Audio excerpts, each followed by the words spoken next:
একটা অপরাধ থেকে তোমাকে সতর্ক করে যাই। বেতুয়ার মানুষ হাজার অপরাধ রবের কাছে অপরাধ, একটা অপরাধকে রব ভিন্ন ভাবে দেখে। লক্ষ কোটি মিলিয়ন বিলিয়ন অপরাধকে রব অপরাধ বলেছে, ক্ষমা যোগ্য বলেছে, বলেছে রবের ইচ্ছা, রবের মর্জি। রব এটা ওনার ইচ্ছা, উনি বলছে যে আমার ব্যাপার, মন চাইলে ক্ষমা করে দেবো, মন চাইলে শাস্তি দিয়ে ক্ষমা করব। কিন্তু একটা অপরাধের কথা রব বলেছে না, ক্ষমা হবে না, ইম্পসিবল। পুরো পৃথিবীর মানুষ যদি গিয়ে দাঁড়ায়, ক্ষমা হবে না। রব তার কথা থেকে কখনো সরবে না, কারণ এই পৃথিবীর কোন শক্তি নেই যে রবকে তার কথা থেকে সরাতে পারে। তোমরা কি শুনতে চাও অপরাধটা কি?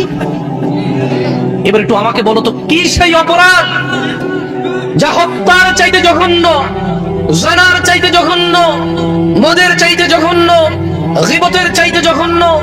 এই পৃথিবীতে আদম আলাইহিস সালাম থেকে কিয়ামত অবধি যত মানুষ যত অপরাধ করবে, সব অপরাধ থেকে এটা জঘন্য। কি অপরাধ বলো? এই অপরাধ সম্পর্কে জানা উচিত নাকি অনুচিত?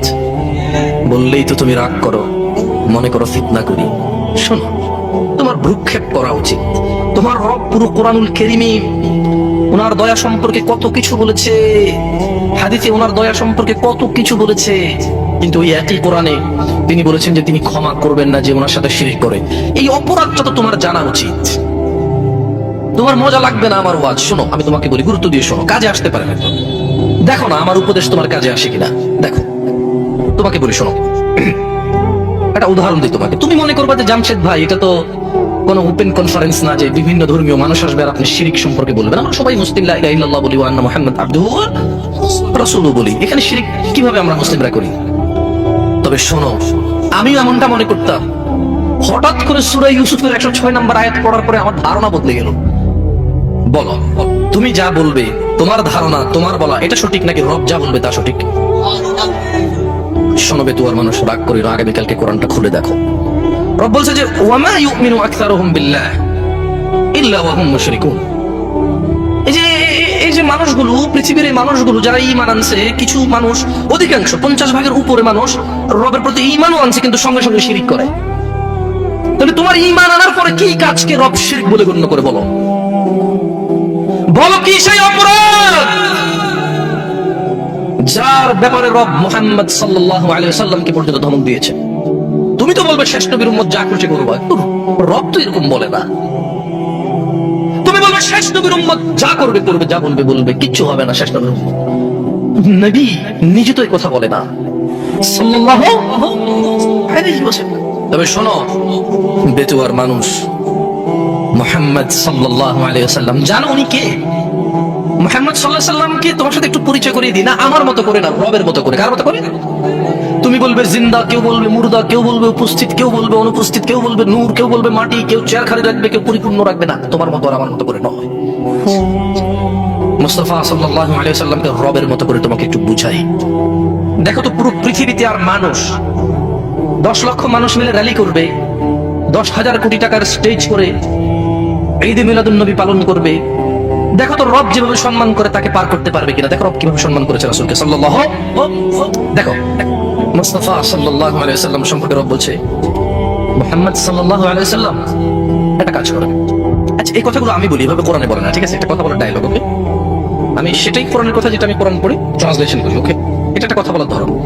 আচ্ছা, মুহাম্মদ সাল্লাল্লাহু আলাইহি ওয়াসাল্লামকে আল্লাহ সুবহানাহু ওয়া তাআলা বলছে, কে বলছে? কার রব? আল্লাহ। কার রব? সবার, যিনি প্রতিপালন করে, সবকিছুকে যিনি পালেন। লা ইলাহা ইল্লাল্লাহ। শুনুন, বলছে যে কুল, মুহাম্মদ সাল্লাল্লাহু আলাইহি ওয়াসাল্লাম বলুন, আপনার সামনে যে মানুষগুলো আছে, আপনার যে উম্মতরা, এদেরকে বলুন, ইন কুনতুম তুহিব্বুনাল্লাহ।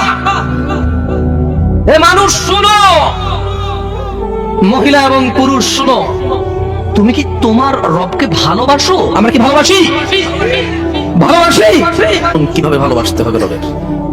এখানে রব মুহাম্মদ সাল্লাল্লাহু আলাইহি ওয়াসাল্লামকে কি মর্যাদা দিয়েছে দেখুন তো। পুরো পৃথিবীর মানুষ মিলে একটা টেকনিক, একটা ক্যাটাগরি, একটা ক্রাইটেরিয়া, একটা কিছু তৈরি করে এত সম্মান দিতে পারবে কিনা? পারবে না, কারণ মানুষের সে ক্ষমতাই নাই। মানুষের কি নাই? যতক্ষণ নিঃশ্বাস চলে বিল্ডিং একটা তুলে ফেলবে, একটা ভেঙে ফেলবে, মসজিদ একটা ভাঙবে, একটা গড়বে, 6 তলা 10 তলা করবে, অথবা মাটির ছন করবে, অথবা মারামারি করবে, মার খাবে, মারবে। এটা যতক্ষণ জীবন থাকে, যতক্ষণ আলটিমেটলি মানুষ হচ্ছে ক্ষমতাহীন। মানুষ কিহীন? একচ্ছত্র মালিকানা কার? যেদিন কোনো মানুষ কোনো মানুষের কোনো কাজে আসবে না, সেদিন কার ক্ষমতা থাকবে?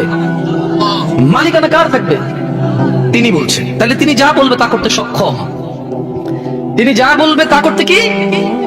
শোনো বেতুয়ার মানুষ, রব তোমাকে বলছে কুল ইন কুনতুম তুহিব্বুনাল্লাহ, ও মুহাম্মদ সাল্লাল্লাহু আলাইহি ওয়াসাল্লাম এদেরকে বলে দিন, তোমরা কি আল্লাহকে ভালোবাসো? তোমরা কি আল্লাহকে ভালোবাসতে চাও? ফাত্তাবিউনি, তাহলে আমি মুহাম্মদ সাল্লাল্লাহু আলাইহি ওয়াসাল্লামের অনুসরণ করো। যে হাতে খাই সে হাতে খাও, যে পায়ে মসজিদে যাই সে পায়ে যাও, যা রবের ইবাদত বলি তাই ইবাদত মনে করো। যখন ঘুমানোর অনুমতি আছে তখন ঘুমানোকে অবৈধ মনে করো না। যখন স্ত্রী সহবাস করা অনুমতি আছে এটাকে অবৈধ মনে করো না। যখন আল্লাহ কোন অকল্যাণের ঘোষণা দেয়নি কাউকে অকল্যাণ মনে করো না। যখন রব ছাড়া কেউ সুস্থতা দাতা নাই, সন্তান দাতা নাই, রিজিক দাতা নাই, হায়াত এবং মৃত্যু দাতা নাই, অন্য কাউকে এটা মনে করবে না। পৃথিবীতে কেউ মুশকিল কুশা নেই। শোনো মানুষ, যদি রবের ভালোবাসা পেতে চাও, যদি রবকে ভালোবাসতে চাও, তবে শোনো ফাত্তাবিউনি, তাহলে আমি মুহাম্মদ সাল্লাল্লাহু আলাইহি ওয়াসাল্লামের অনুসরণ করো। যেভাবে নামাজ পড়েছি সেভাবে পড়ো, যেভাবে হজ করেছি সেভাবে করো। না, মানুষ দিয়ে মানুষকে যাচাই আর করা যাবে না। এই পৃথিবীতে কোরআন ও হাদিস কোনো বিলুপ্ত প্রাণী নয়, যা চিড়িয়াখানায় পাওয়া যায়। এই পৃথিবীতে কোরআন ও হাদিস প্রত্যেক মসজিদে অথবা লাইব্রেরিতে পাওয়া যায়। সময় এসেছে মানুষ নিজে যতটুকু পারো ততটুকু পড়ো, যতটুকু পারো না ততটুকু শেখো। মানুষ আর ফাঁকি দিও না নিজেকে। মানুষ নিজের আখিরাতকে আর নষ্ট করো না। তুমি সুসংবাদ নাও, আল্লাহ তোমাকে ভালোবাসবে যদি তুমি মুহাম্মদ সাল্লাল্লাহু আলাইহি ওয়াসাল্লামের অনুসরণ করো। তিনি বলেছেন ইউহিব্বুকুমুল্লাহ, আল্লাহ নিজে তোমাদেরকে ভালোবাসবে। একটা মেয়ের ভালোবাসা পেতে সুদ, ঘুষ, হুন্ডা, মোবাইল, চশমা, বাবা মায়ের অবাধ্য, কত কি। একটা প্রভাবশালী মানুষের কাছের মানুষ হওয়ার জন্য কত কিছু স্যাক্রিফাইস করো, কত সমস্যা গোপন রাখো। না কোনো সমস্যা নেই, ঠিক আছে, না কোনো সুবিধা আমি আছি। অথচ তোমার বাবা অসুস্থ, তুমি চাও না ওনাকে ভুল বোঝাতে। মানুষ তোমাকে কে ভালোবাসবে? কি করলে বলো তো? তোমরা ওয়াজ শোনো, বোঝো না কি মাইকের সমস্যা? আমার কথা কি স্পষ্ট শোনা যায়? কোনো অসুবিধা হয়? আচ্ছা, আল্লাহ ভালোবাসবে কি করলে? অনুসরণ করলে। বলো তো তুমি 20টা সুন্নতের নাম বলা লাগবে না, কাজ বলো যেটা মানে এটা করা সুন্নাহ। যেমন ডান হাতে খাওয়া সুন্নাহ, ডান পায়ে মসজিদে প্রবেশ করা সুন্নাহ, বাম পায়ে টয়লেটে প্রবেশ করা সুন্নাহ, দাড়ি রাখা সুন্নাহ, টাকনুর উপর প্যান্ট কাপড় পরা সুন্নাহ এবং ওয়াজিব। অনেক বড় গুনাহ, সুন্নাহ, ঠিক আছে। এভাবে ধরো তুমি বলতে পারো যে কাউকে দেখে মুচকি হাসা সুন্নাহ, রাসূল সাল্লাল্লাহু আলাইহি ওয়াসাল্লাম বলেছে সাদাকা, সালাম দেওয়া সুন্নাহ। এভাবে তুমি কয়টা সুন্নতের ব্যাপার জানো, মানে রাসূলকে অনুসরণ, এগুলোই সুন্নাহ। তুমি যদি এটা করো আল্লাহ তোমাকে ভালোবাসবে। সুবহানাল্লাহ, বেতুয়ার মানুষ। যাই হোক, শোনো, নামাজ কলমা তো ছেড়ে দিয়েছো, এর কারণ এটা নয় যে তুমি বেনামাজি। তোমার নামাজ কলমা ছাড়ার কারণ ভিন্ন। তুমি মনে করো আর কি তোমার মন চায় না, তুমি পারো না, তাই তুমি নামাজ পড়ো না। আসলে তোমার তাওহীদের সমস্যা। কোথায় সমস্যা? মানে আল্লাহ কে? আল্লাহ। তিনি যে তোমার হিসাব নিতে সক্ষম এবং তিনি যে তোমার হিসেব নিবে, তুমি এটা পরিপূর্ণভাবে বিশ্বাস করো, তাহলে তো তুমি নামাজ পড়তে। তুমি মনে করো আর কি তুমি নামাজ পড়ছো না, তুমি গাফেল। এই জন্য তোমাকে বলেছি আল্লাহকে ভয় করতে হবে। ফর এক্সাম্পল, আল্লাহ নামাজ ফরজ করেছে। কে নামাজ ফরজ করেছে? আল্লাহ। মুয়াজ্জিন আযান দেয়, তুমি নামাজ পড়ো না। তুমি মনে করো তোমার দান সাদাকা তোমাকে উদ্ধার করবে, তোমাকে ভুল শিখিয়েছে।